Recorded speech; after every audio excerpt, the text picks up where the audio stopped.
Abra sua Bíblia em Josué capítulo 1, verso 9. E nós vamos ler juntos esse verso antes da nossa reflexão. Josué 1, 9 diz assim: Não fui eu que lhe ordenei? Seja forte e corajoso. Não se apavore, nem se desanime, pois o Senhor, o seu Deus, estará com você por onde você andar. Oremos uma vez mais. Pai, obrigado pela tua presença, obrigado pela liberdade que temos de cultuar o seu nome livremente como igreja. Nesta hora nós lembramos também e oramos pelas nossas crianças, pelos professores que lá estão dando boas notícias a elas, Senhor. Que todos os nossos pequeninos se tornem discípulos de Jesus. Por isso nós rogamos as tuas bênçãos sobre eles. E continue conosco, falando ao nosso coração e nos transformando à semelhança do seu Filho. Assim oramos, em nome dele. Amém e amém. Podemos assentar, meus irmãos. Continuando a nossa série de mensagens chamada Tenha Bom Ânimo. Se você perdeu alguma, você poderá assistir no nosso canal. Estão as duas anteriores lá e toda a série estará lá para você assistir novamente. Nós estamos refletindo sobre alguns desdobramentos das palavras do conselho de Jesus, quando ele disse naquele momento de separação: no mundo tereis aflições, mas tenham bom ânimo. E como disse na introdução, não há como simplesmente pensarmos em tenha bom ânimo sem pensar também no que é preciso para alguém exercitar o bom ânimo, a coragem. E nesta manhã, duas palavras que nós precisamos viver. Escrevi já no boletim, se você não o pegou, pegue-o para depois ler em casa. Duas palavras que precisamos viver, mas precisamos também desenvolver, e essas duas palavras são força e coragem. Como foram escutadas por Josué. Lá antes da conquista da terra prometida, Josué havia assumido a liderança do povo de Israel. Ele assumiu uma posição que eu creio que foi a posição mais difícil que alguém na Bíblia assumiu, porque ele assumiu o lugar do maior profeta que existiu. Um profeta que tinha uma intimidade incrível com Deus. Se você reparar na estatística dos encontros de Moisés com Deus e da quantidade de vezes que Deus falou com Moisés e Moisés, ouvindo a Deus, falava com seu povo, você vai ficar surpreso. Como Moisés está muito acima de todos os outros profetas neste nível de intimidade, de ouvir e falar, ouvir e falar. Com essa intimidade, é claro que ele também recebeu uma grande responsabilidade. Jesus nos disse isso bem depois de Moisés: a quem muito foi dado, muito será exigido ou cobrado. A quem muito foi confiado, muito mais será pedido. Então Moisés tinha essa experiência, Moisés tinha essa carga, Moisés tinha essa fama diante de um povo. Mas todo líder, mesmo o maior dos profetas, tem um dia que ele precisa terminar a sua missão. E assim aconteceu. Moisés termina a sua missão, Josué assume certamente com muita insegurança. Perguntas do tipo: como será que o povo irá me receber? Como eles irão aceitar a minha voz? Será que Deus vai falar comigo da mesma forma que falava com Moisés? Lembre-se, Josué já havia andado como assistente de Moisés por muitas décadas, mas agora era a hora dele partir para aquilo que seria a conquista da terra. Uma conquista, perceba isso, que aconteceu cerca de 1400 anos antes de Cristo. Uma conquista que havia sido prometida, havia sido clarificado para todo o povo, que o povo teria uma terra, cerca mais de 400 anos antes deste momento de Josué. Uma conquista que mesmo depois da terra ter sido conquistada por Josué, Nós sabemos que a terra chamada de Canaã, somente em 14 de maio de 1948, foi declarado como Estado moderno de Israel. Histórias, então, que Deus fazia na sua promessa e histórias que Deus fazia na instituição da lei, da constituição do povo, histórias que Deus realizava quando vem um novo sucessor do grande líder. Então Josué sentia diante desta missão, com todo o peso dela, nessas horas olhando para o lado e percebia que não haveria outro ali para trilhar esse caminho com ele. Esse caminho era único, era singular, dependia dele e dependia de Deus. Assim como o meu caminho, a minha dependência de Deus me faz me agarrar em Deus e pedir que Deus me fortaleça, mas o meu caminho é o meu caminho. O seu caminho é o seu caminho. Eu não faço o seu, você não faz o meu. Josué se sentia exatamente assim. Moisés não está mais aqui, eu preciso executar, eu dependo de Deus. E nessa hora, é claro que vem as chances. As chances de alguém realizar algo com ânimo, de alguém realizar algo com coragem, com força, ou de desanimar completamente, de deixar o desânimo ser maior e assim começar um processo de vitimização de si próprio. É quando alguém começa a culpar o outro por aquilo que ele ou ela não consegue fazer, ou porque ele e ela não querem fazer, ou está muito confortável para eu sair desta zona de conforto. É comum, então, eu eleger alguém para despejar as minhas frustrações, as minhas incapacidades, os meus medos. Mas não precisa ser assim. Não deve ser assim. Se você se dispor a desenvolver a sua força, se você se dispor a ouvir o grito que é a Bíblia dizendo tenha força e tenha coragem, certamente você avançará. É claro que você terá que enfrentar muitas lutas. É claro que a sua disposição estará em xaque-mate todos os dias. É claro que você precisa de visão para ver aonde você quer ir. Mas o contrário disso também é verdade. Se você, como disse, culpar o próximo, culpar a vida, mantendo as axiologias de que se não for do meu jeito não vai ser de nenhum, se não aceitarem a minha forma de agir, as minhas demandas, então o que vai acontecer é um certo retroceder para aquilo que você não quer. E esse retroceder para aquilo que você não quer, ele vai de mal a pior, ele vai te jogando cada vez mais para um novo abismo. Então Josué está diante disso. Eu escolho o ânimo, eu escolho a coragem, eu escolho executar aquilo que Deus está fazendo nos anos, ou eu simplesmente desanimo. Deus, obviamente, conhece as nossas fragilidades e conhecedor das fragilidades de Josué, diz para ele, sim, Josué, a missão não vai ser fácil, mas ninguém conseguirá resistir a você todos os dias da sua vida. Assim como eu estive com Moisés, eu estarei com você, eu nunca o deixarei, eu nunca o abandonarei. Deus começa então deixando claro para ele que ele era uma outra pessoa, um outro ser com qualidades e dificuldades e deficiências, mas que a parte de Deus era a mesma. A parte de Deus de estar junto de seus filhos seria executada por Deus. Agora, a parte dos humanos, a parte de Josué, a minha e a sua, sempre foi e sempre será desenvolvimento da força, aquisição da coragem.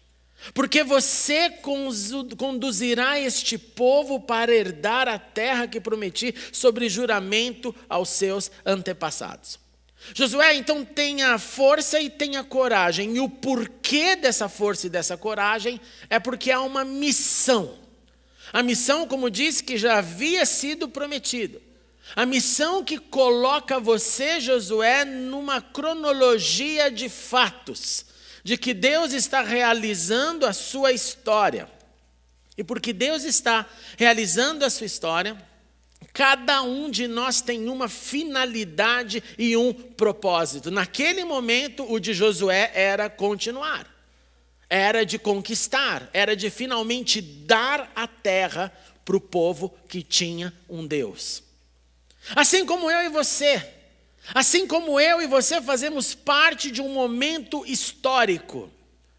Você está hoje vivo, 2018, e certamente você não pode perder a noção, primeiro, de que Deus está no seu trono, de que Deus controla tudo, e que Deus também permite que aconteça aquilo que às vezes nós não gostamos que tenha acontecido. Nessa semana nós ficamos muito chocados ao ouvir os nossos noticiários e perceber uma família de um pastor lá de Campinas, irmão nosso, da nossa convenção do estado de São Paulo, que num acidente de carro morreu o pai, a mãe, o filho pequeno e sobreviveu somente mais um filho. E esse filho que sobreviveu, para tornar a tragédia ainda pior, ficou 2 dias no carro com os corpos mortos esperando alguém para socorrer, porque o socorro não atendeu o telefonema de chamado de uma testemunha que havia dito: olha, um carro encapotou aqui na estrada. É um drama, algo terrível, algo que não dá para a gente fazer matemática nenhuma. Você imagina nesse culto se algum irmão chegasse lá no pós-culto, que é esse domingo, e dissesse assim: o Senhor nos protege. O Senhor nos protege? O pastor da igreja morre acidentado, sua esposa, seu filho, o Senhor nos protege? Então há situações que nós realmente não entendemos, e não seja maluco de querer entender, porque senão você vai ficar mais endoidecido ainda. Não dá, não chega na nossa mente. O que nós entendemos é que Deus permite o que Ele quer. Eu não sei se um dia Ele irá prestar contas disso para a gente. Acho que não. Mas o fato é que por isso que Ele se chama Deus e nós seres humanos. Por isso que Ele é o Supremo Senhor e nós seguidores. Mas não dá para a gente entender essas matemáticas, essas equações, essas tristezas. Mas sabemos, quando olhamos na história, que Deus sim tem um plano do começo ao fim. Para Josué era a conquista. Para a minha vida e para a sua, somente você e eu devemos descobrir o que Deus está realizando em mim. Qual é o meu papel na história? E uma das áreas que nós temos certeza absoluta quanto ao nosso papel é que nós somos embaixadores dele. O pai desse pastor, ao ser questionado sobre o que iria fazer com o neto, ele disse para os repórteres: eu vou criar esse neto da mesma forma que criei meus filhos no caminho do Senhor, e que Deus faça a vontade dele na vida do meu neto. É só fé de que Deus então tem um caminho, de que Deus cuida, de que nós não entendemos, não aceitamos, não precisa aceitar, não precisa ser hipócrita em dizer não, tudo coopera para o bem. Não, se acontecesse comigo eu não iria dizer isso, não. Mas se Ele então tem o seu domínio, o seu controle, eu falo: Senhor, então eis-me aqui. E o meu papel, como dizia, é com certeza de representar o reino dEle. Representar o reino dEle com fé, representar como desse avô, representar o reino dEle com amor.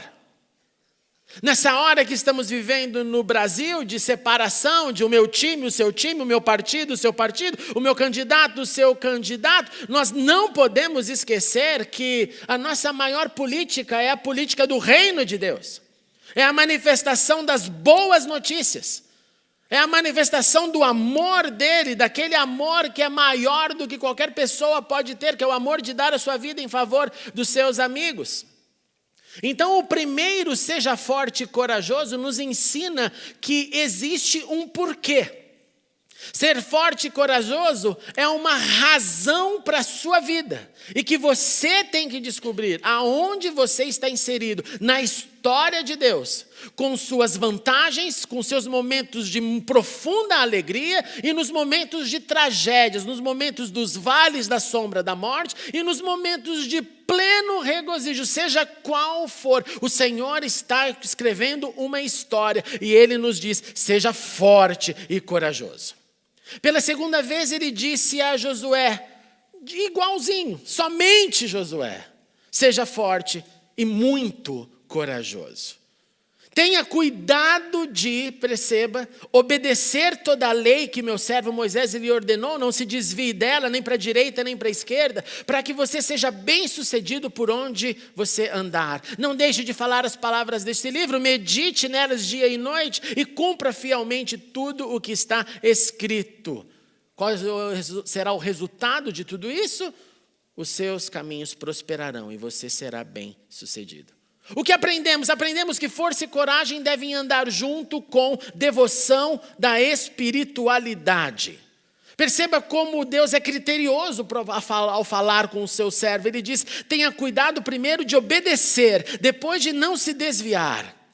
Depois não deixe de falar, mas também não deixe de pensar, que é a meditação. Quando? Dia e noite. E além disso, cumpra tudo fielmente.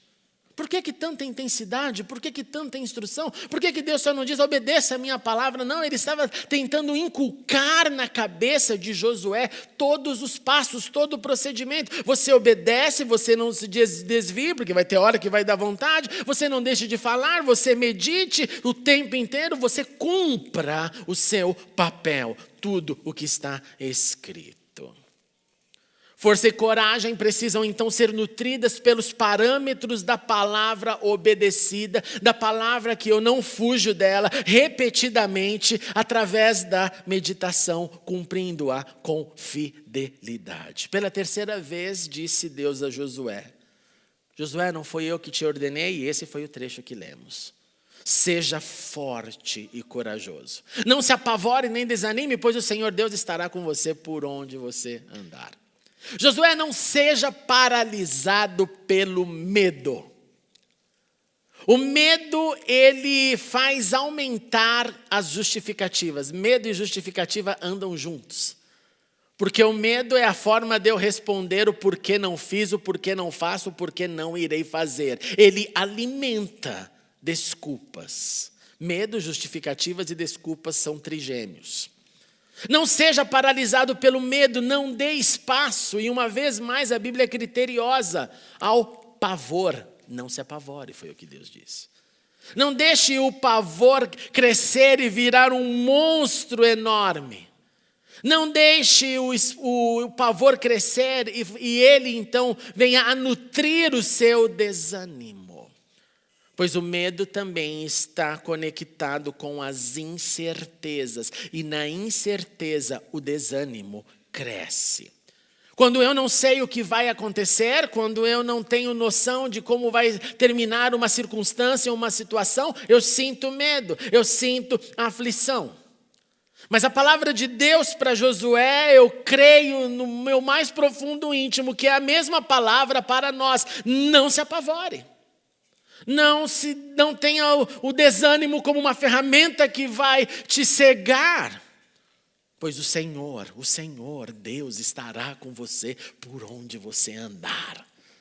Não significa que Ele removerá o caminho ruim. Significa que Ele estará nele, comigo e com você. Se eu alimento o medo cada vez toma um espaço maior na minha vida. E se medo é igual ao desânimo, se o medo está conectado com isso, se eu alimentar o medo, o desânimo também será alimentado. E cada vez mais eu terei então ânimo, desânimo, desculpas justificativas para não manifestar força e para não manifestar coragem. Não se esqueça, meus irmãos, o que Deus está falando para Josué nos deixa claro que são também duas palavras que precisam de exercício. Você já viu alguém crescer em força sem se exercitar? Alguém fica forte sem trabalhar seus músculos? Eu te pergunto, o que Deus então precisará fazer em mim e em você para que eu cresça na minha força? Ele vai ter que permitir as minhas pernas fraquejarem. Eu falar assim, não acredito que eu vou ter que encarar esse negócio. E nessa hora, quando eu tenho chances de falar, fujo ou encaro, se eu encaro, os meus músculos da força começam a crescer e eu começo a ser um pouco mais forte. Como que Deus vai fazer a minha e a sua coragem então crescer? Colocando bichos cada vez maiores. Porque senão eu não vou ter medo. Não vou ter medo, eu vou falar, já conheço. Eu tenho pavor quando eu vejo crente assim, com um nível de autoridade exacerbada, que ele acha que ele domina sobre tudo, ele amarra, ele reprime, ele destrói, ele corta, ele enforca. Parece que ele tem um domínio absoluto sobre tudo. Fala assim, meu Deus, como eu sou de pequena fé. Não falo mal dele, não falo mal de mim. Porque, peraí, se eu não estou enfrentando novos medos, eu não vou desenvolver minha coragem. Você dizer coragem para quem sabe que já venceu, isso não é coragem. Isso é simplesmente um atestado de que você não é palho para mim, eu consigo, acabou. Eu não desenvolvo coragem assim. Eu desenvolvo coragem enfrentando gigantes maiores. E quando eu enfrento, o Senhor está lá me dizendo, não se apavore, não desanime, pois eu vou estar com você por onde você andar. Bendito seja o nome dele. Existe um porquê você precisa viver com força e coragem. Primeira lição desta manhã. Existe um porquê Deus quer desenvolver a sua força específica e a sua coragem. Este porquê representa a sua missão. Este porquê representa a sua conquista. Este porquê representa o seu propósito. A cruz que você carrega. E por falar em cruz, quando nós olhamos Cristo e tudo aquilo que Ele nos dá, não só as palavras do tenha bom ânimo, eu venci o mundo, mas Ele nos dá também o significado, porque Ele teve que ter força e coragem para cumprir a sua missão. Então nós também somos desafiados a seguir os passos do Mestre. E em Cristo receber mais força e coragem e ânimo. Primeira lição, não se esqueça. Você precisa viver com força e coragem porque você tem uma missão. Segundo, exercite a sua força, amplie a sua coragem, mas não se equivoque. O que nutre força e coragem é a palavra de Deus. Mas não a palavra fechada, mas a palavra obedecida, vivida, escutada, cumprida fielmente, repetida nas minhas vocalizações e que não sai do meu pensamento. A comunhão com Deus é o nosso sustento, é a nossa fonte de força e coragem. Jesus, diante dos ataques, repetia a palavra.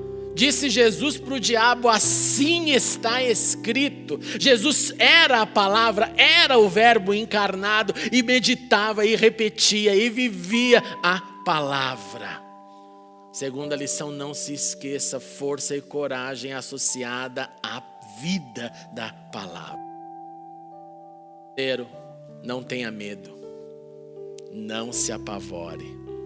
Deus está no controle. Jesus, diante do medo, ele orou, meu Pai, se não for possível afastar de mim este cálice, sem que eu beba, faça a tua vontade.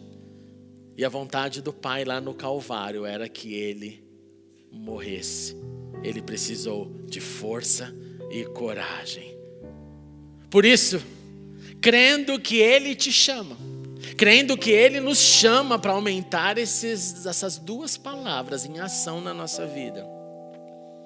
Identifique sua missão, viva na palavra e não tenha medo. Vamos ficar em pé.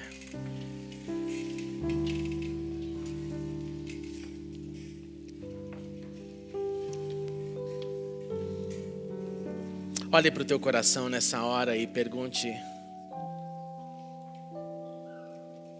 Pergunte para você mesmo. Pergunte para você mesmo como anda esta força e coragem associada ao que Ele te chamou para fazer.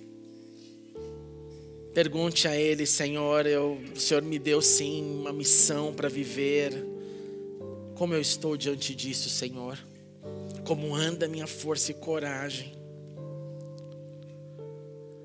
Pergunte também para o Senhor se a sua comunhão tem sido o nutriente, um crescimento que te dá mais força.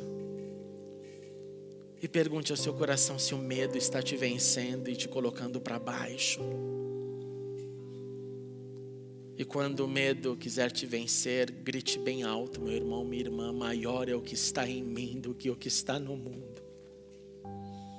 Maior é o Senhor, que nunca nos deixará.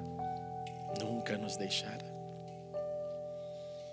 Sim, Senhor, nesta manhã nós nos curvamos diante de Ti, pois nós queremos crescer na força e coragem e não nas desculpas.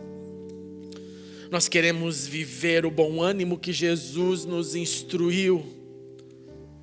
Nós queremos viver a coragem que Ele nos mandou ter, e nós queremos pedir nesta manhã: ajude-nos a entender a nossa missão e da força e coragem específica que precisamos ter para encarar os nossos propósitos da vida, Senhor.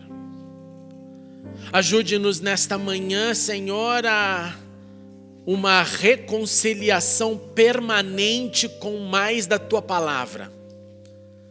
Que não haja, Senhor, textos que a gente coloque de lado e diga para nós mesmos: este não é para mim porque eu não consigo. Dá uma reconciliação de amor à Tua palavra. Como o Senhor disse para Josué: cumpra fielmente. Ajuda-nos a cumprir fielmente toda a Tua palavra e não só o que nos interessa. Ajuda-nos a crer em Ti quando tudo não faz sentido, como lemos, quando não houver provisão da terra, como o profeta Abacuque disse. Ajude-nos a crer que o Senhor é quem controla tudo. Ajude-nos, Senhor, então, na relação contigo, crescermos na força e coragem, nutridos pela palavra que renova a nossa esperança. E por último, Senhor, remova o medo do Teu povo. Remova o medo de amar como Jesus amou, de todos nós. Remova de nós, Senhor, o medo de não sermos igual ou iguais a todos aqueles da sociedade que vivem por ódio, que vivem por retaliação um do outro. Senhor, ajuda-nos a viver como Jesus viveu. Que o nosso exemplo seja Cristo e não o canto da terra, em nome de Jesus. E que o medo em qualquer área da nossa vida não subsista diante do poder de Deus que opera em nós. E que o poder dele que opera em nós possa nos surpreender, nos dando mais força, mais coragem, pois enquanto vivemos, a missão ainda continua em nossas mãos. Aleluia! Renova-nos nesta força e coragem, em nome de Cristo Jesus. Amém e amém. Abrace o seu irmão e sua irmã e diga a ele: força e coragem é a sua missão. Força e coragem é a sua missão, meus queridos.